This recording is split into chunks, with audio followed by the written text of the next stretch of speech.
L'école a participé à 2 concours internationaux. Le premier concours a lieu en 2020. Nous avons érigé une digue anti-sel et beaucoup d'entre nous étaient présents. C'était notre première participation au niveau international. Et très souvent, des Africains, des Asiatiques, des Sud-Américains et des Européens. Au Sénégal, nous sommes la 3e école à participer. Eh bien, nous avons Cap Skirring, Kamanar, et notre école au centre, je ne me rappelle pas du nom de cette école, c'est là où habite Moustapha Niasse, à Kermadiabel, justement. L'école de Kamanar est la 3e école à participer à ce concours. Et pour sa première participation, l'école est sortie 2e. En 2020, en 2021, on était pratiquement folklore. Alors, considérant la qualité du film antérieur, ils nous ont permis de nous préparer davantage. Et quand nous avons déposé pour la 2e participation, l'école est sortie première.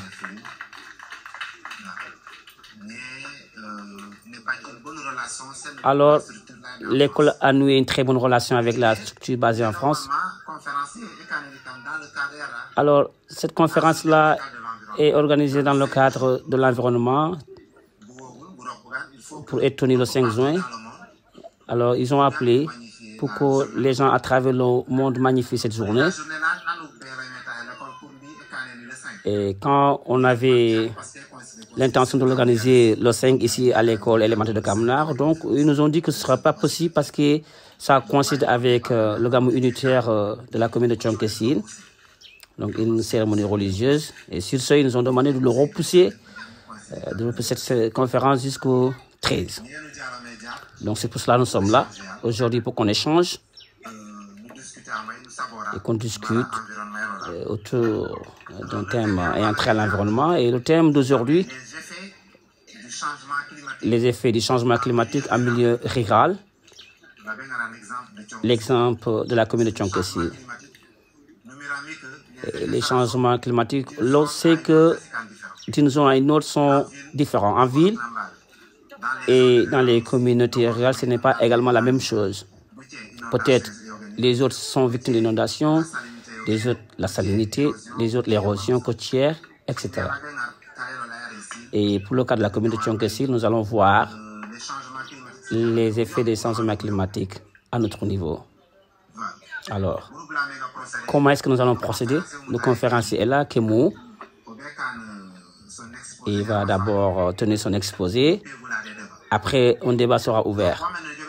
Ce qui va se dire ici, ça va se faire en français aussi bien qu'en diola, pour que les gens puissent comprendre. Parce que l'objectif de cette conférence, pour que les gens puissent comprendre. Après, on va ouvrir les débats. Et faudrait-il que les gens sachent que si le conférencier est là, c'est pas parce que vous ne connaissez pas. Et si on a tenu à ce que vous veniez pour que les gens puissent comprendre, il faut être conscientisé. Peut-être les intervenants vont également émettre des idées que nous autres ignorons. Sinon, on allait tout simplement vous demander d'intervenir sans pour autant qu'il y ait une conférence.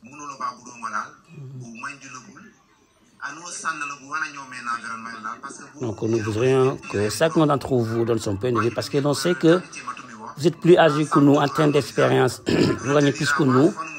On entend beaucoup de vous qu'on partage votre expérience.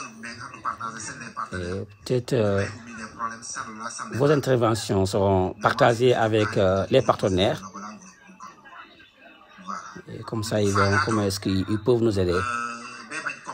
Et après cela, il y aura un cocktail, des beignets et jus qui sont confectionnés pour les invités. Mais l'objectif de ce cocktail, ce sont les enfants acteurs du film. Les enfants acteurs des 2 films. Et tout ce que nous gagnons, c'est dans l'intérêt des enfants.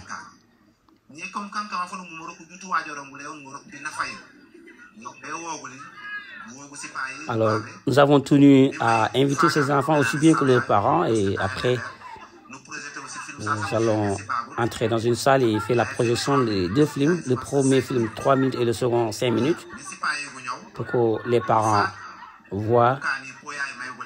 Et après, ils vont sûrement jouir des beignets et jus qui sont confectionnés. Et les parents également sauront que les enfants qui ont été mobilisés, voici ce qu'ils ont fait.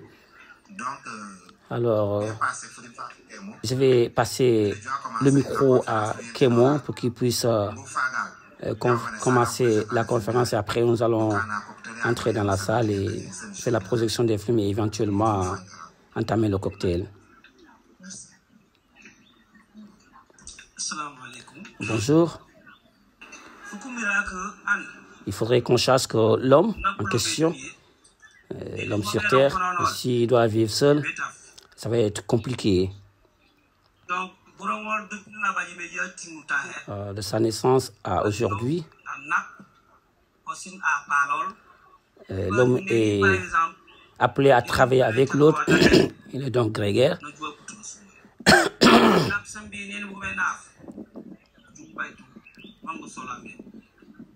Et tout ça, c'est pour sa liberté. Donc, dans le cas de travail en solidarité, c'est pour sa liberté.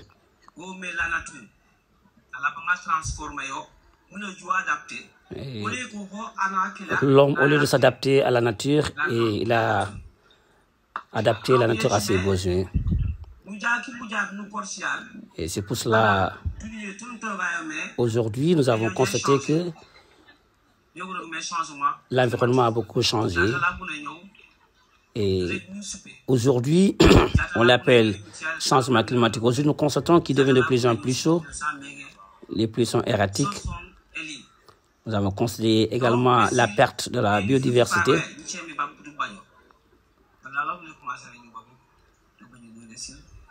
Il fut longtemps, ici au village, on ne voyait pas les moustiques pendant la saison sèche. Mais tout cela, c'est l'homme en question qui est responsable.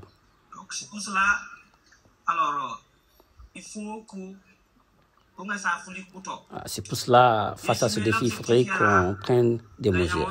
C'est cela l'objectif de cette conférence, c'est pour conscientiser les gens que les activités communautaires, si on joint les initiatives, eh bien, on peut faire face à ce défi. Donc, ensemble, nous allons chercher des pistes de résolution. Donc, c'est l'objectif de cette conférence.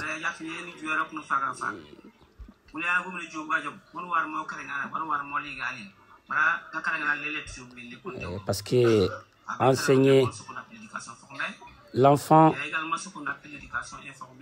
il faudrait qu'on prenne en compte ce qu'on appelle l'éducation formelle, l'éducation informelle. Il faudrait qu'on éduque bien les enfants pour un bon avenir. Si on considère l'homme en question avec sa nature, il y a un lien. Nous prenons par exemple un manguier. Le manguier est utile pour l'homme aussi bien que l'homme est utile pour le manguier. Mais si nous considérons ces relations, en fait, la nature est plus importante que l'homme. Parce que la nature nous pourvoit tout. La nature nous nourrit. La nature nous pourvoit de quoi est-ce qu'on prend pour s'habiller.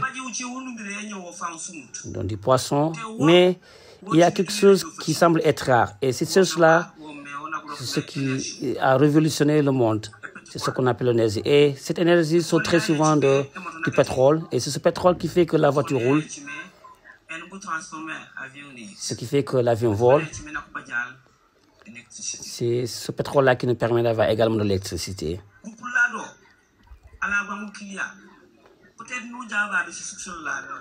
Alors, si nous considérons les communautés rurales, c'est de la campagne, et pour cuisiner, on peut utiliser l'électricité ou bien le gaz habitant, mais nous prenons le bois, c'est-à-dire la biomasse.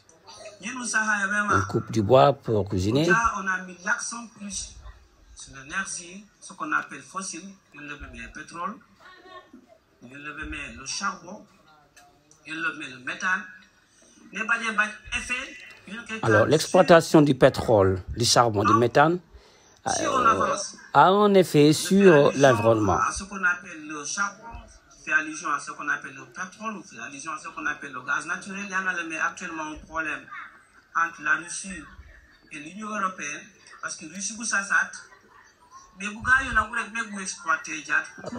c'est le pétrole, le gaz naturel et le méthane. C'est ce que les gens exploitent le plus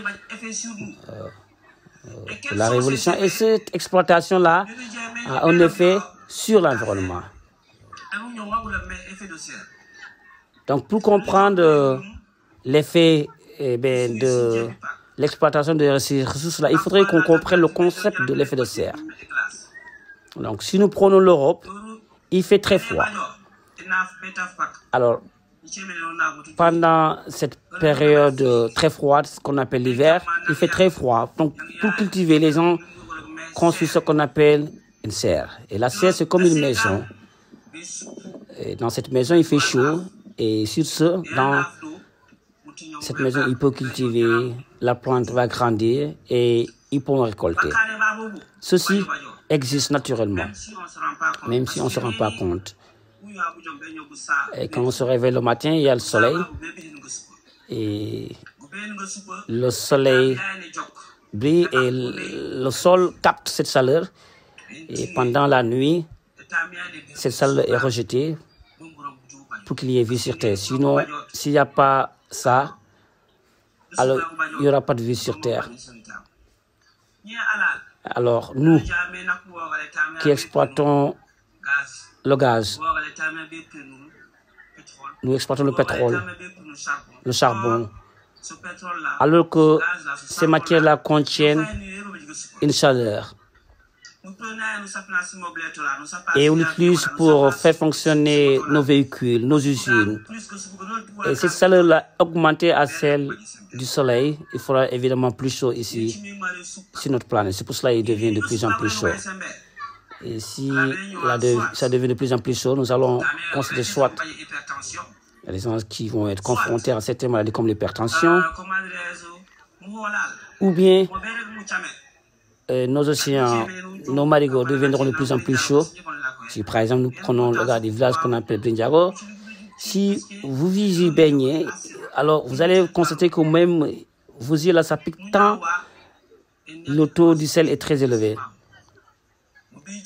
Alors nous constatons également que le sel va avancer et ce sel-là va détruire nos rizières. Et si ça continue, on sera victime d'une insuffisance alimentaire. Et ce problème, nous le rencontrons ici.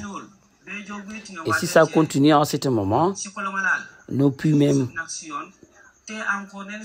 vont terrir très tôt. Ou bien si nos puits ne se tarissent pas, la nappe phréatique également sera atteinte par la salinité et le goût de l'eau va changer. Et ce sont des effets causés par nous-mêmes. L'effet de serre, c'est nous. C'est bien nous. J'ai répété tantôt qu'il y a une hausse de la température. Nous avons constaté une hausse de la température. Alors, ce qu'on appelle la hausse du niveau de la mer. Mais nous ça, avons constaté la hausse du niveau de la mer. Parce qu'aujourd'hui, si on informe certains que le soleil ne bouge pas, beaucoup ne vont pas le comprendre, mais c'est la réalité. Aujourd'hui, la Terre, c'est comme une serre. Nous avons le pôle Nord et pôle Sud, pratiquement à l'Antarctique, nous n'avons pas de soleil. Là, nous avons la glace. Et cette glace, puisque nous avons constaté qu'il devient de plus en plus chaud, en ce moment, la glace là va se fondre. Et si ça se fond, le niveau de l'eau va augmenter. C'est pour cela, quand vous allez dans certaines zones comme Saint-Louis du Sénégal, beaucoup de quartiers sont en train de disparaître à cause de l'avancée de l'eau. Vous allez à Yoff, puisque moi j'étais à Yoff, là où les Lions ont construit le mausolée de leur guide religieux, L'eau est arrivée jusqu'au mausolée. C'est pour cela que le modérateur avait dit que les effets du changement climatique ne sont pas les mêmes. D'autres seront victimes peut-être de l'inondation, d'autres de l'érosion. Alors, l'eau est en train de monter. Qu'est-ce que nous avons constaté au jour mondial? Nous avons constaté également que nous avons les périodes d'aridité et le désert est en train d'avancer.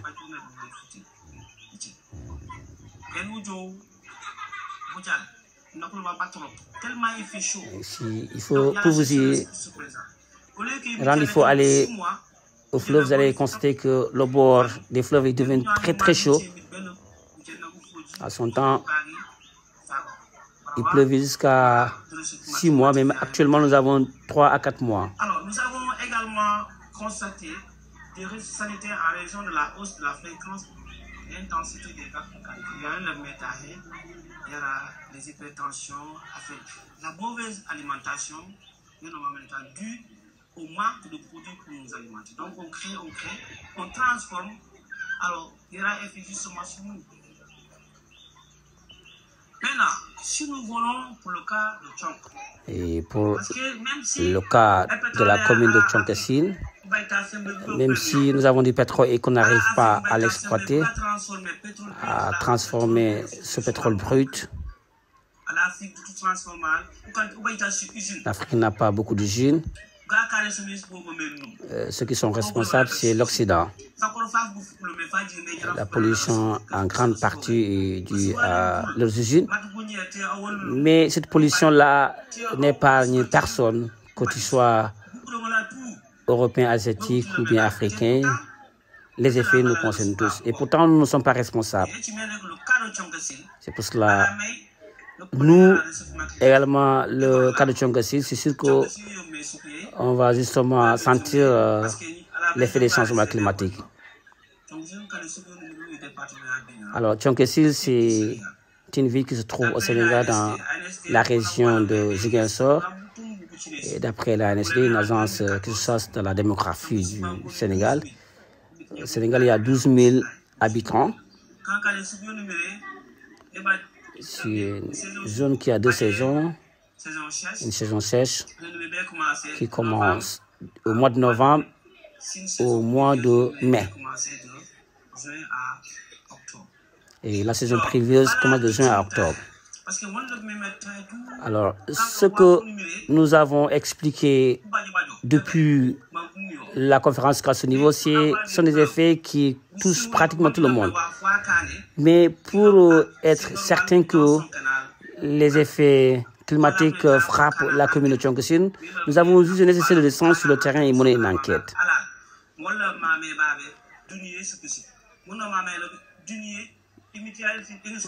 Nous, ce que nous sommes en train de dire, qu'il ne pleut pas, il devient de plus en plus chaud, qu'il y a perte de la biodiversité, qu'il y a de nouvelles maladies, que les moustiques commencent à venir pendant la période sèche. Il faudrait qu'on fasse une descente au village pour mener une enquête et confronter ça avec nos résultats. Pour cela, nous avons utilisé la méthode qualitative. C'est quoi la méthode qualitative? C'est cibler 2 personnes qui sont chevronnées. Et si on leur pose des questions, eh bien, ils peuvent nous rassurer. C'est pour cela que nous avons interrogé 2 personnes. Et parmi ces personnes, nous avons Omar Koya et Mamadou Mbaké. La première question que nous leur avons posée, et si nous considérons les années 60 jusqu'à actuellement, la fréquence pluviométrique, comment est-ce que vous la jugez? Il nous a répondu que dans les années 60, il pleuvait beaucoup. Et il pleuvait beaucoup. Et même si il arrive de constater une certaine baisse de la pluviométrie. La même question a été posée à Mamadou Mbaké. Il nous a répondu la même chose. Et la pluie était abondante et allait même jusqu'au mois d'octobre. Alors, maintenant, nous avons constaté que la fréquence de la pluie est erratique. Et quand est-ce que vous l'avez constaté? Ils nous ont dit que ça a commencé depuis les années 70. Alors, c'est pour cela, quand nous avons reconsidéré nos recherches, nous avons dit, effectivement, et nos recherches sont confirmées. Nous leur avons demandé également les conséquences face à la rareté de la pluie. Selon vous, quelles sont ces conséquences? Ils nous ont dit qu'ils ont constaté que l'avancée du sel, le sel avance, la salinité est en train d'avancer. Beaucoup de temps sont en voie de disparition. Beaucoup de nos animaux ont des problèmes pour s'abreuver. Il y a également la perte de la biodiversité. Beaucoup d'animaux également sont en voie de disparition. Mamadou Mbacké de nous dire qu'à son temps, il y avait des taupes, il y avait des silures, il y avait également des cerfs. Mais actuellement, ces espèces animales ont disparu. Et ce, à cause du changement climatique. Ils ont également constaté qu'il y a la faim qui arrive, donc l'insuffisance alimentaire. Ce que tu cultivais à son temps, tu pouvais récolter et la récolte de l'année prochaine également vont se retrouver dans le grenier. Mais maintenant, ce n'est plus le cas. Il nous a également parlé de l'ensablement. À son temps, on savait que le lit du fleuve était profond, mais actuellement, ce n'est plus le cas parce que tout le sable remonte vers le fleuve. Alors, comme nous savons que la vie de l'homme est un combat éternel, quelles sont, selon vous, les mesures à prendre pour faire part à ce fléau? Parce que là, c'est l'adaptation et la résilience. Ils nous ont dit qu'à le temps, il faisait l'érection des digues et des digues qui vont justement protéger les rizières de l'avancée de la salinité. Et ils nous ont également dit qu'ils avaient l'habitude de faire le reboisement. Et après l'hivernage, l'ancienne route également a été élevée pour éviter le problème de l'ensablement au niveau de la rizière.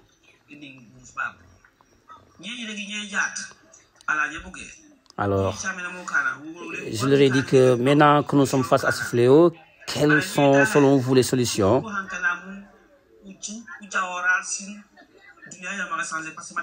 Donc, je dis que puisque le réchauffement climatique est inévitable, et donc si l'hivernage arrive, il faut très souvent qu'on écoute les instances de la météorologie. Si ces gens-là nous disent que cette année, il n'y aura pas beaucoup de pluie, qu'on essaie de cultiver du riz à cycle court. Il faut également varier les cultures en cultivant du mil, du maïs, du sorgho.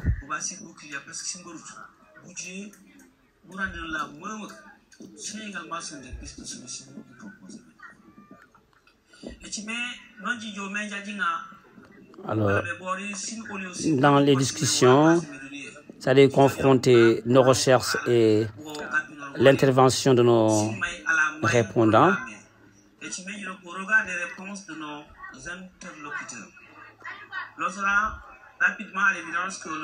Donc, le réchauffement climatique frappe bien entendu la communauté Thionkesil selon nos intervenants et nos recherches.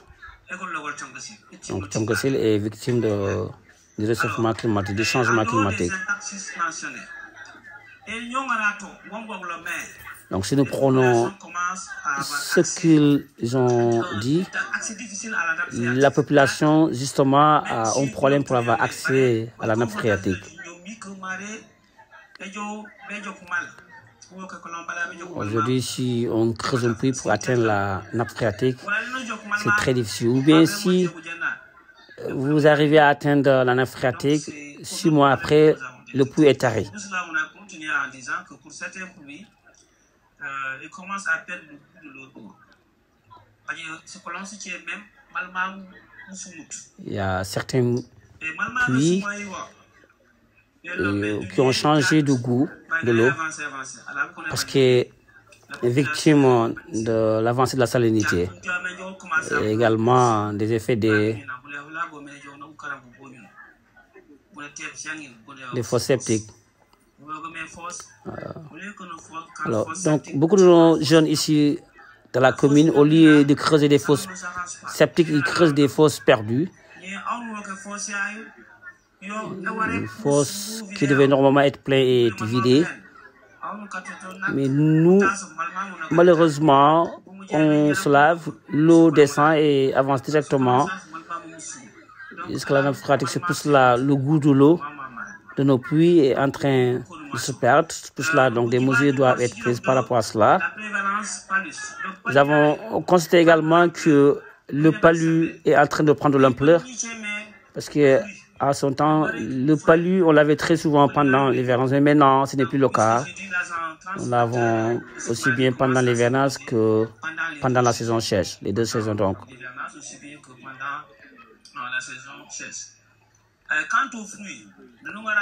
Et nous prenons également les fruits. Nous avons constaté depuis un certain bon temps que nos produits sont victimes d'attaques de virus, de certaines également mousses.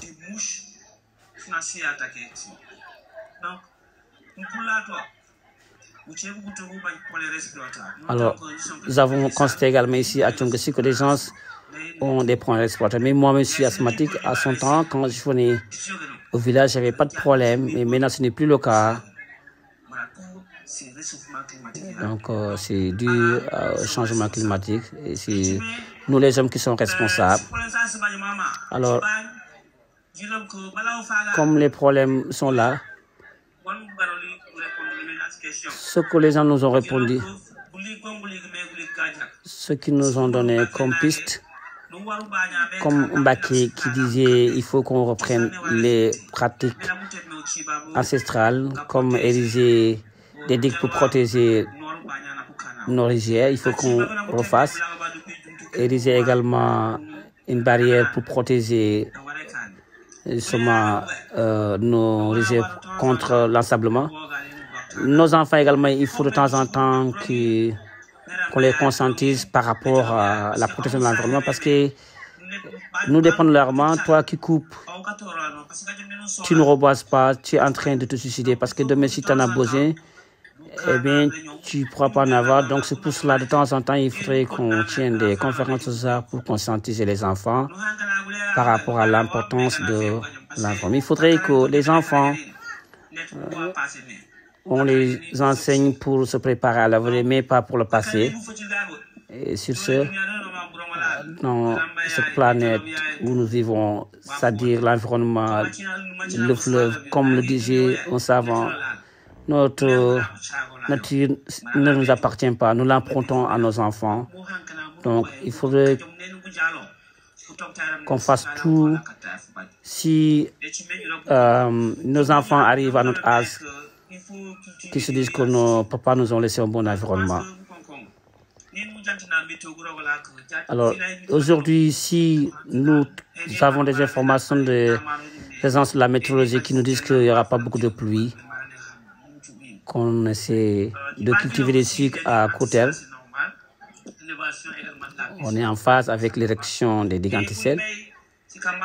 Nous autres jeunes,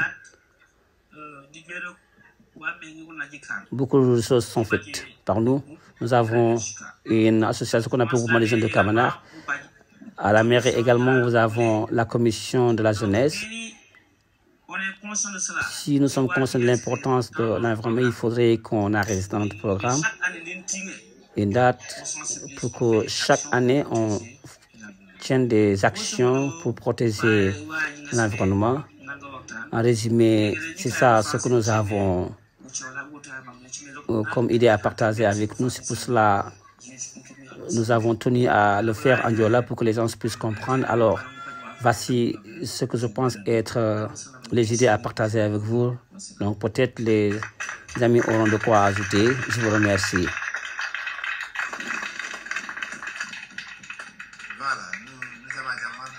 Alors, nous avons bien entendu ce que le conférencier a dit.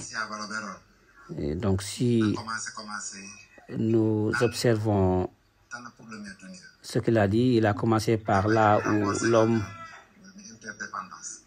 est venu sur Terre. Nous avons une interdépendance entre l'homme et la nature. Si nous avons besoin de la nature, mais la nature a besoin de nous, mais nous avons plus besoin de la nature que la nature. Si, par exemple, nous perdons la nature, c'est nous qui allons perdre. Là, nous sommes même sous des manguiers. Sinon, si on n'avait pas besoin de ces manguiers, on sera sous le soleil. Mais nous avons vu que c'est sous le manguier qu'on peut se mettre pour se protéger du soleil. Donc, c'est nous qui avons plus besoin de l'environnement que l'environnement sur nous. Et dans ce cas-là,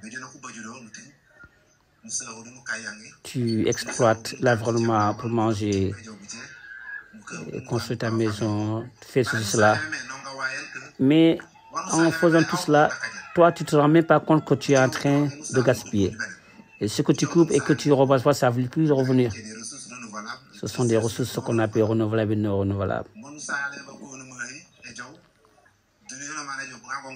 Alors, au fur et à mesure que le monde évolue, les gens deviennent de plus en plus nombreux, les besoins sont plus nombreux.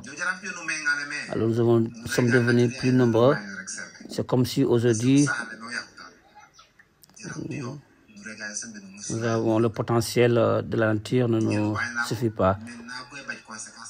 Alors, c'est pour cela que nous avons maintenant les conséquences. Alors, c'est ça le problème que nous avons qui nous touche dans tous les secteurs.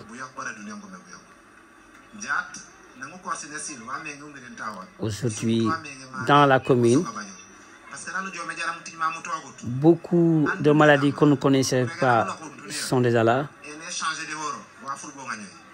Donc, il y a deux choses quand le monde où nous sommes, si une chose arrive, il y a deux choses, soit tu meurs ou bien tu t'adaptes.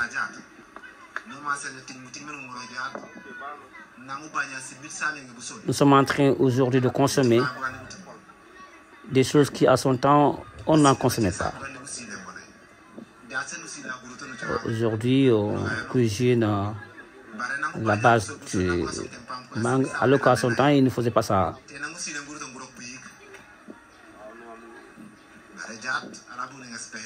Aujourd'hui, on est en train de chercher des méthodes de résilience et de s'adapter au changement climatique. C'est pour cela que nous avons